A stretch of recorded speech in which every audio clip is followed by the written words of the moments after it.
Good morning, students. Myself, Punita. Dear students, today we are going to discuss about Geography, second chapter, Asia, a land of contrast. Asia, a land of contrast. Asia, ವೈಪರೀತ್ಯಗಳ ಖಂಡ. Okay students, this ಚಾಪ್ಟರಲ್ಲಿ ನಾವು discuss ಮಾಡೋವಂಥ ಒಂದು topics ಅಂತ ನಾವು ಹೇಳ್ಕೊತ ಹೋದರೆ, first locations, next one extent, next one physical setting, famous rivers, agriculture, minerals and populations. Okay na? Okay students, the first Asia continent. Listen, 7 continent. Adರಲ್ಲಿ first one Asia continent. Listen, introduction first. Listen, see. Students, carefully. Asia is the land of all continents.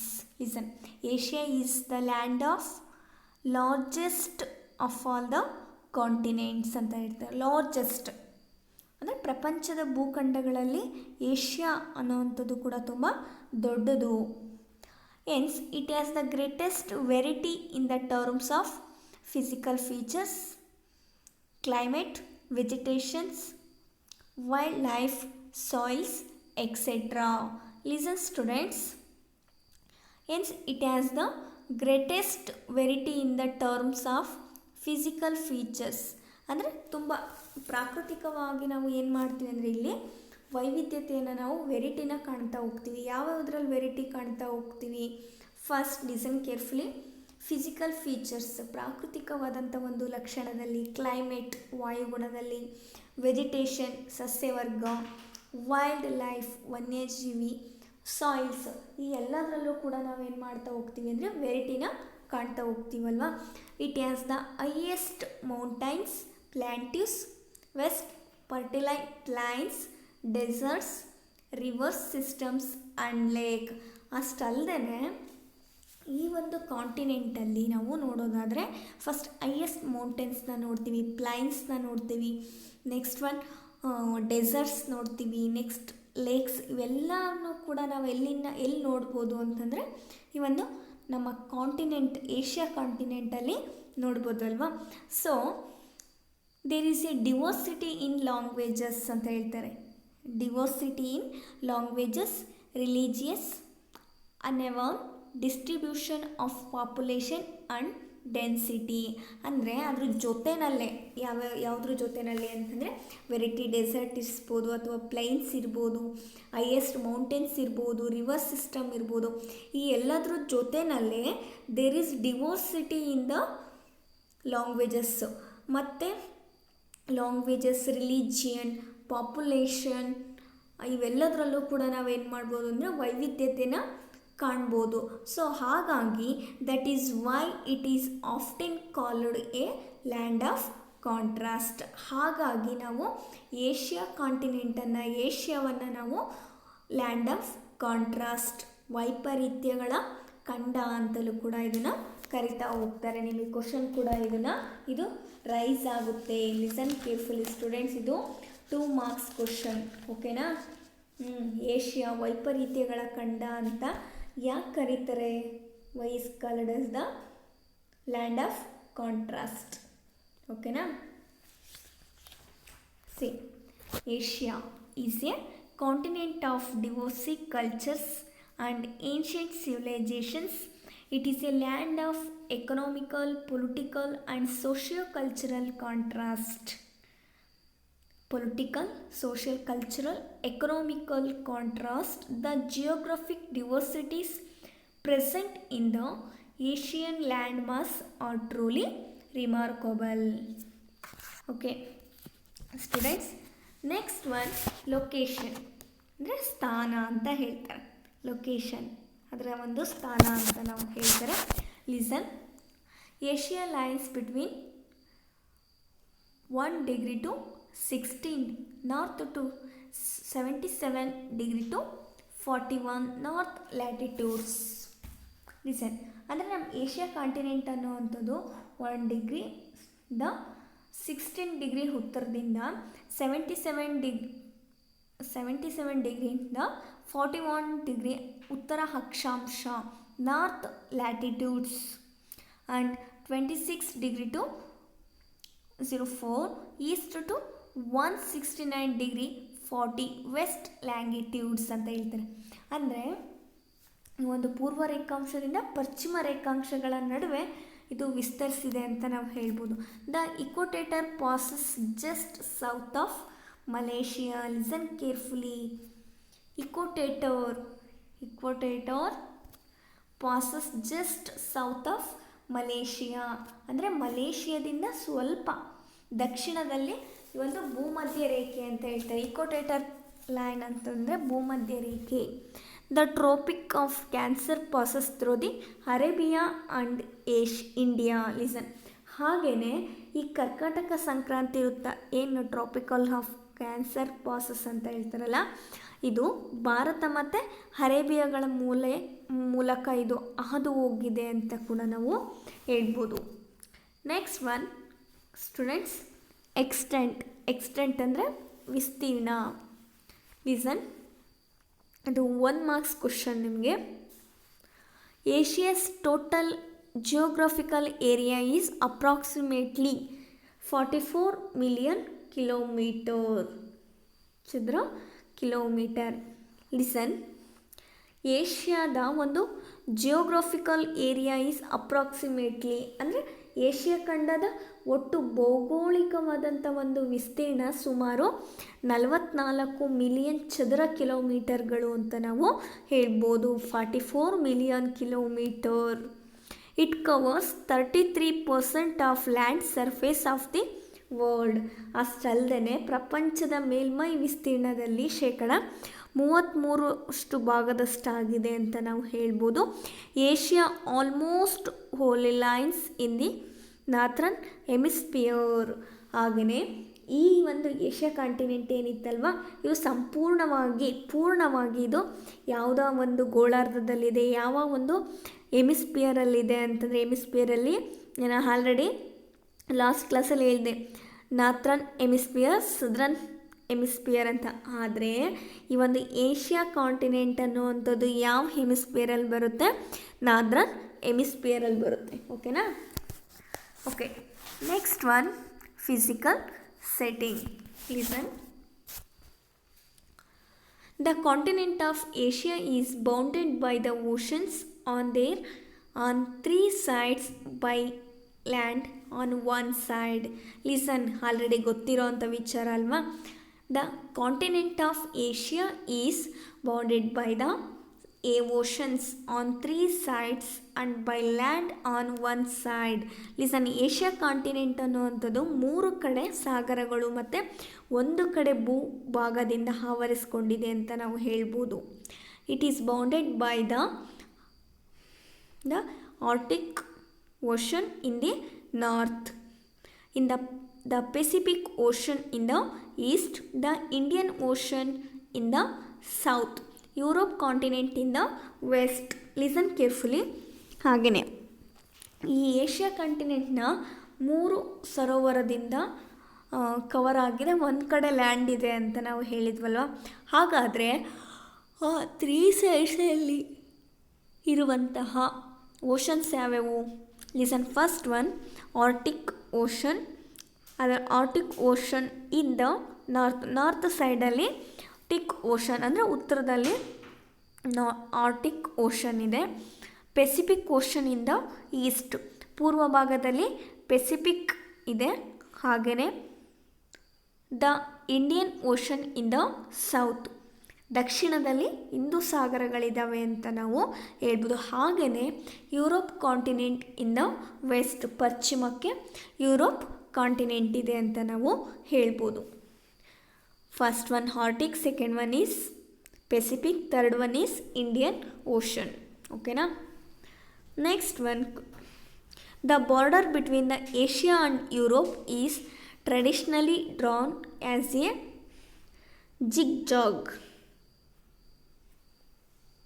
line passing down the spine of Ural Mountains and through the Caspian Sea and Caucasus Mountain and the Black Sea. Listen carefully, students.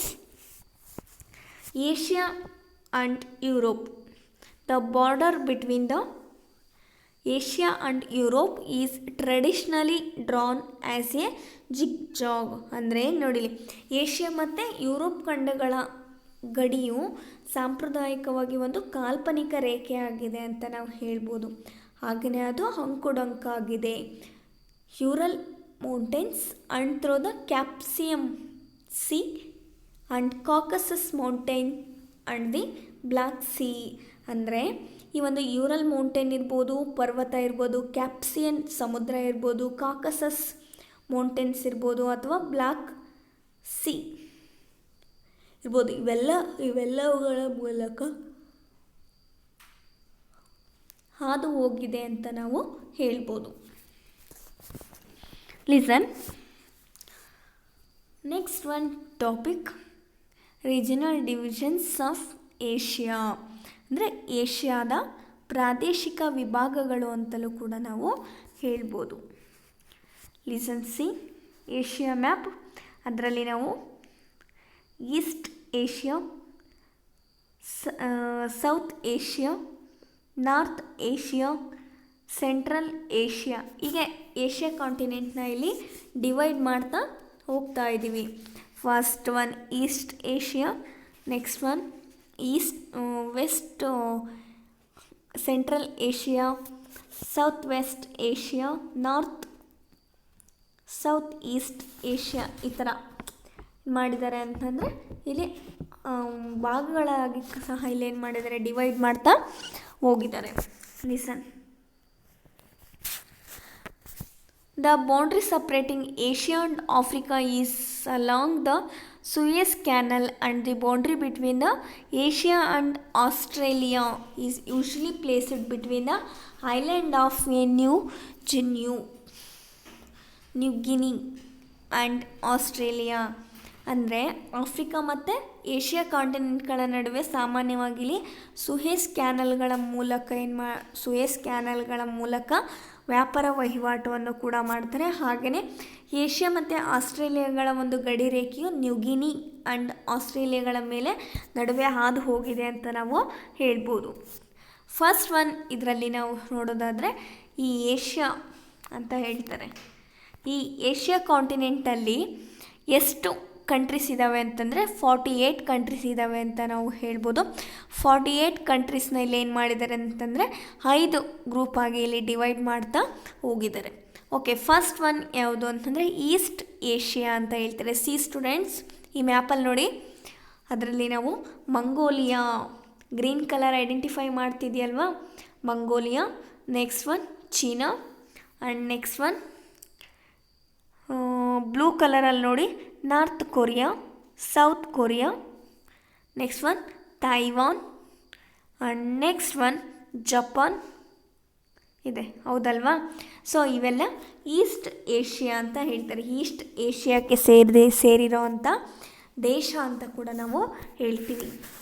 Includes China, North Korea, South Korea, Japan, Hong Kong, Taiwan and Mongolia ಅಂತ ಹೇಳ್ತಾರೆ. There are between the west expenses of Russia to the north ಅಂತ ಹೇಳ್ತಾರೆ. ಅಂದರೆ ಇದು ಉತ್ತರದಲ್ಲಿ ವಿಶಾಲವಾದಂಥ ಒಂದು Russia, and countries of south Asia and south east Asia to the south. ಹಾಗೆಯೇ ದಕ್ಷಿಣದಲ್ಲಿ ದಕ್ಷಿಣ ಏಷ್ಯಾ ಮತ್ತು ಆಗ್ನೇಯ ಏಷ್ಯಾಗಳ ನಡುವೆನೂ ಕೂಡ ಇಲ್ಲಿ ವಿಸ್ತರಿಸ್ಕೊಂಡಿದೆ ಅಂತ ನಾವು ಹೇಳ್ಬೋದು. ಹಾಗೆಯೇ ಈ ಒಂದು ಸೆಕೆಂಡ್ ಒನ್ ಯಾವುದು ಅಂತಂದರೆ ಈ ಒಂದು south east Asia. South east Asia ಅಂದರೆ ಆಗ್ನೇಯ ಏಷ್ಯಾ ಅಂತ ಹೇಳ್ತಾರೆ. Comprises of Myanmar, Laos, Vietnam, Thailand, Cambodia, Malaysia, Indonesia, Singapore, Brunei and Philippines,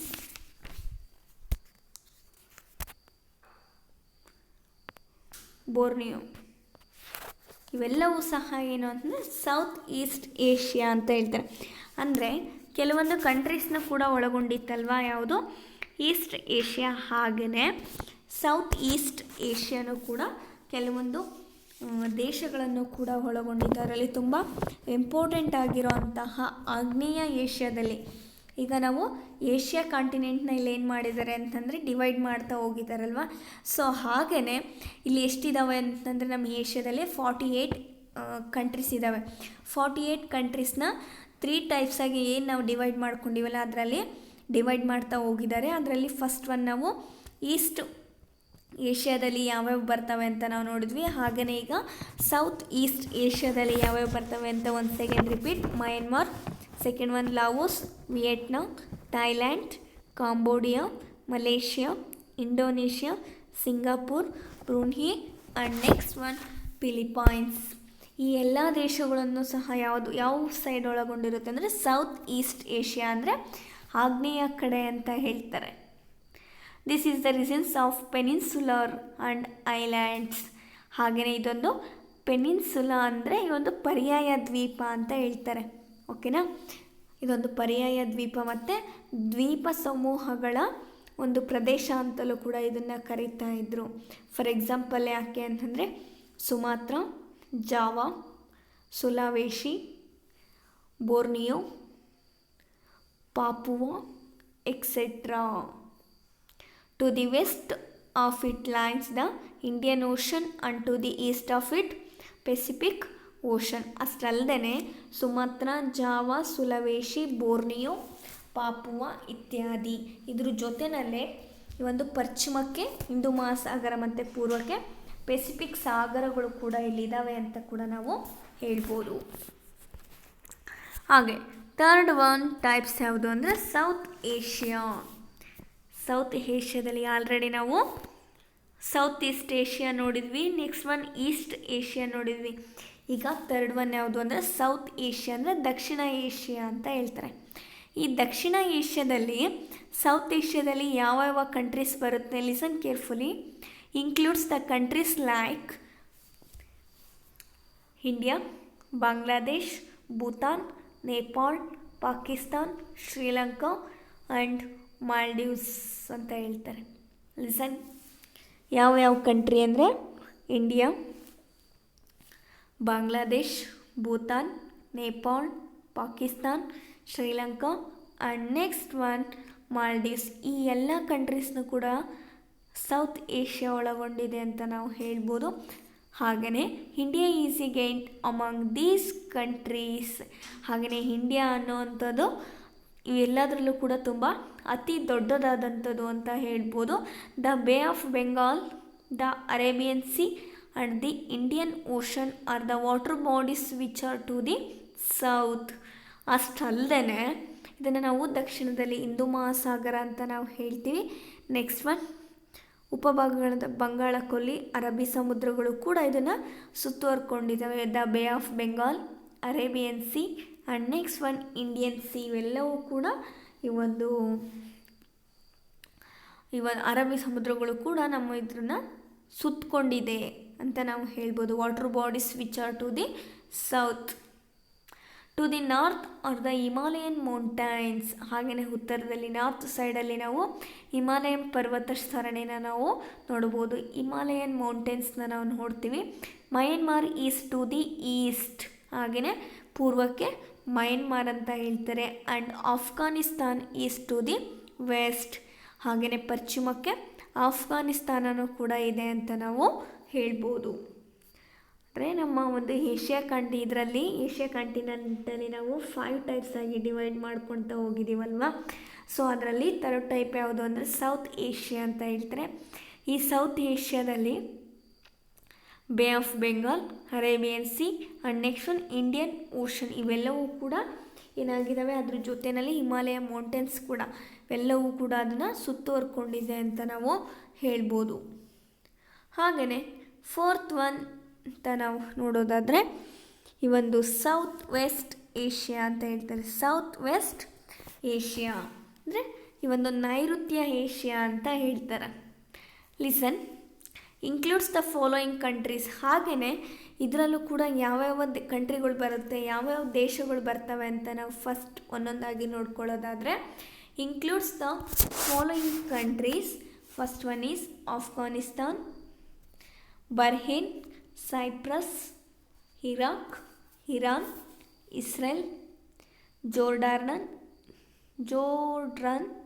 Kuwait, Lebanon, Oman, Qatar, Syria, Palestine, Saudi Arabia, Arab Emirates,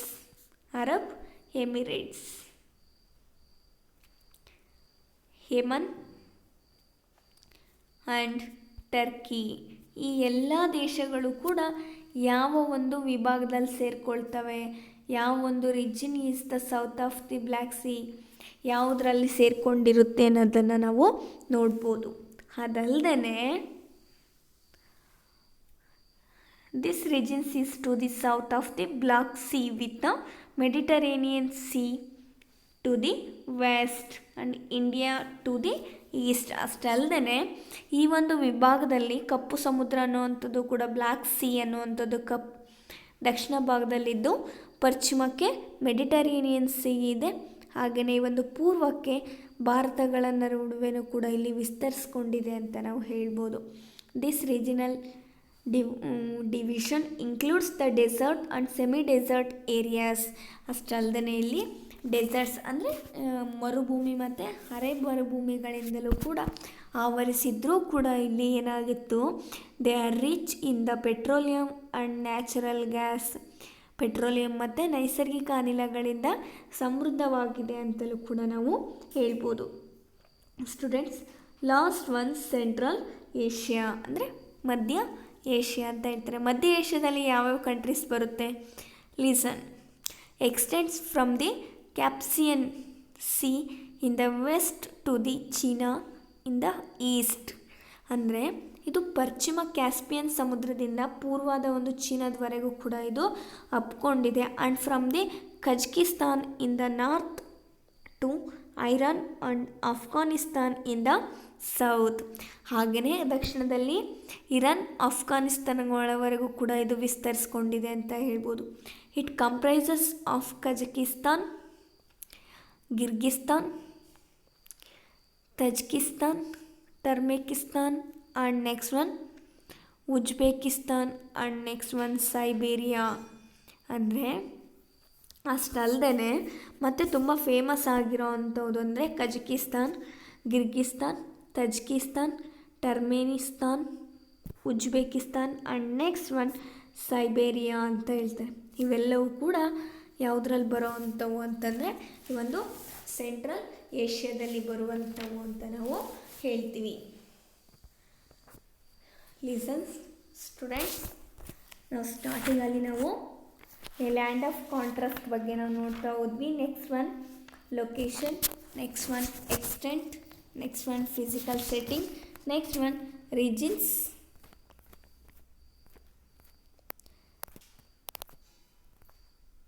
divisions of Asia. ಇದರಲ್ಲಿ ನಾವು ನೋಡೋದಾದರೆ first one east Asia, next one south east Asia, south Asia, south west Asia and next one central Asia. Okay students, if you have any doubt regarding this topic, please ask the question. Students, now take the homework. First one is Asia is a land of contrast. Why? Second one question, what is the physical setting of Asia?